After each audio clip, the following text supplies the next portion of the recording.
Hey, what's up, everybody? It's Wednesday, so time for another episode of Wild Eye Wednesday. This week I watched Caroushell. Duke, a carousel unicorn, hates his job. He has to let kids climb on his back and ride him for hours every day. But one kid has finally pushed him too far. Duke breaks free of his carnival hell and embarks on a bloody rampage of revenge on humanity. And here's the trailer. Of course, we'll have a little ad before it, which I will definitely skip in the Guys, flashbacks, Snoop Dogg, robots! And I'm taking you to the park. Look, I'm not missing out on this party, okay?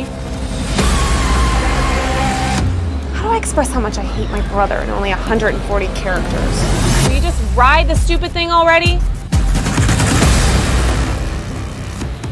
Chicken feet, this is Blue Snow Cone. Come in. Okay, we're going to the party. Clark?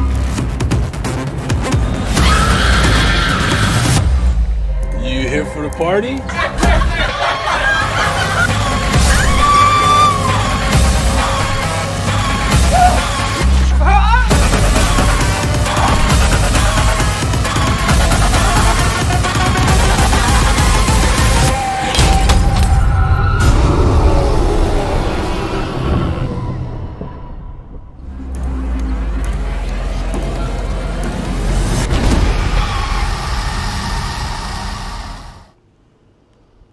And there you have it. That is the trailer to Carousel.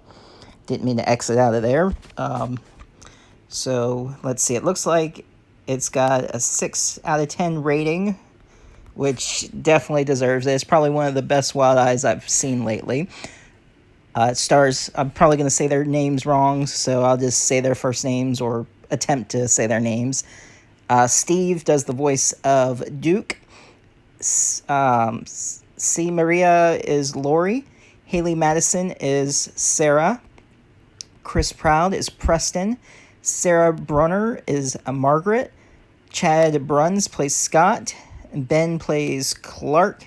Cindy Fernandez is Foxy. PJ Gaynard is Cowboy Cool, who we briefly see in the beginning, and then he plays an important part at the end. Andre Kemp is the Drunk Bro 2. Judy H.R. Kirby is Lori's MILF.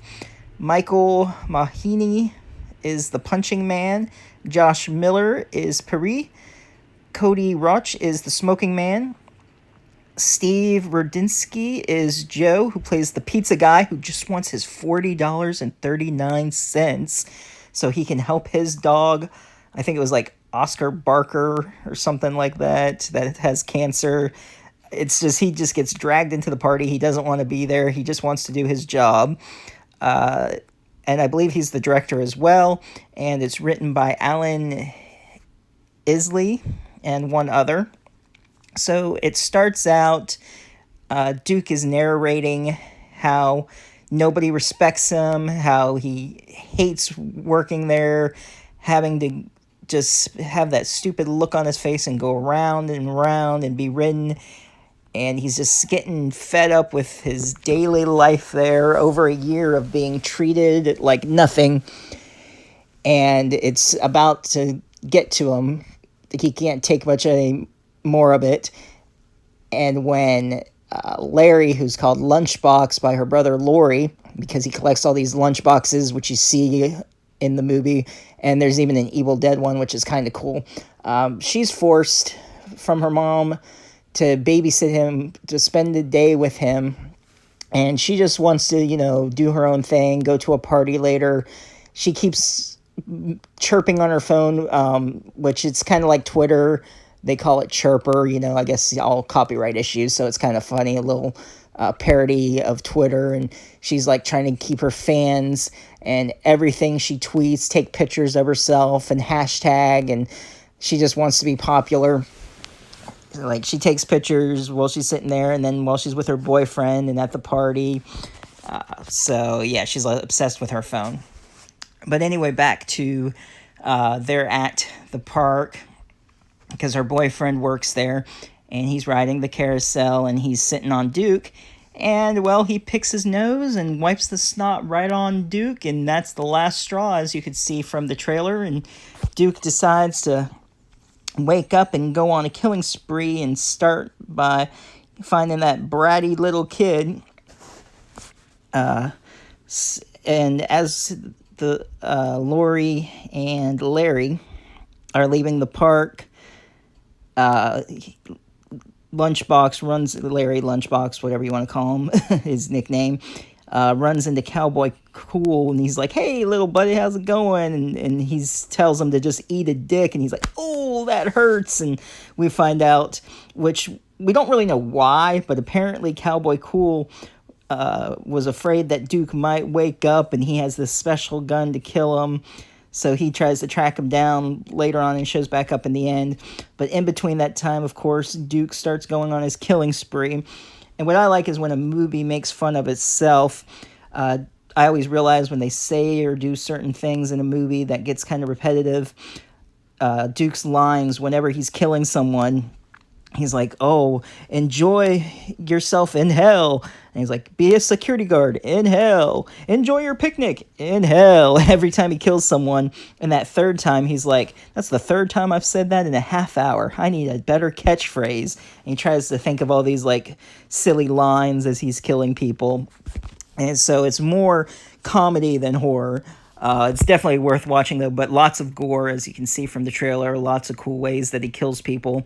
I don't know where he gets them, but he even has Chinese stars at one point. So it's just random weapons and whatever's around, tramples people, punches them, uses his horn, pretty much every way you could think of.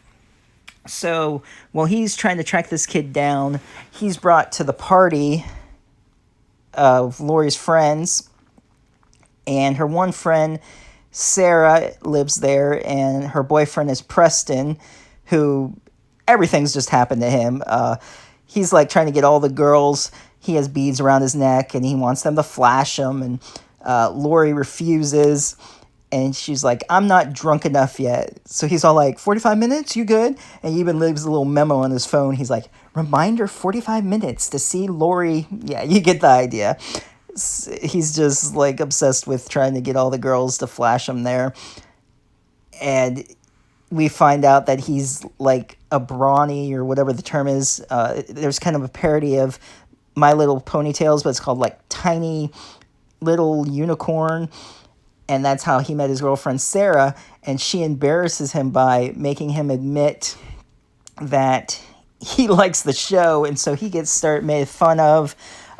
Girl throws coffee in his face. He gets tased. All this crazy stuff. Punched in the face. He's just having bad luck after they find out that he's a pony, or whatever the term is that they used for him. And the pizza guy who shows up, he gets dragged into the party. He's trying to get his money from Preston, and while all this stuff is going on, Lori's hitting on him, making all these sexual reference by, saying sausage and stuff her calzone, like all these pizza terms. And he's like, "That's not right. And you have a weird fetish." And she's like talking about number, and he's all talking about, "Oh, deep dish," and just whatever the menu is. He's just like totally oblivious to her flirting throughout the whole thing. We got this brother and sister who are French, and they're very, very close. I'll just put it at that. And while all this craziness is going on at the party, it's really funny, everything that goes on. You just have to watch it. But if you want a good laugh, definitely check it out. So Duke finally arrives, and he stays at the door, and Sarah can't believe that the unicorn's there. She's all happy because she likes that show, Tiny Unicorn, as well as Preston. And he's freaking out, and he's like, "Let's party!" So then the theme song to this fictional show plays. They're taking pictures, partying with the unicorn in different positions, and even had Duke have a marker draw a penis on a guy's face. It's, just all the craziness. And he brings him upstairs. They don't know that he's alive yet. And while Preston is up there to get the money, after he's tased, he sees the unicorn kill the couple people, and he runs downstairs trying to tell everybody what's going on. They think he's crazy, and Duke comes up, and everybody sees they're not crazy as he goes on a killing spree. And after that, Cowboy Cool shows up. There may be a few survivors, may not. You'll just have to watch and see. Cowboy Cool tries to help out and save the day. There's a little confrontation there, but I won't spoil too much of it because the movie's only it says an hour and 10 minutes, but it was like an hour and 6 minutes. So it's a short movie, goes through fast, hilarious, good gore, great kills, practical effects. I really enjoyed it. You can watch it free on Tubi. But even though I watched it for free, I totally want to buy this, and I heard they're doing a fundraiser, I believe. They want to do a sequel to this, which I totally hope they do because it was great the way it ended. They definitely set it up for another one. If you've seen this, leave a comment down below. Let me know what you think or what you thought of it. And if you plan on seeing it, let me know.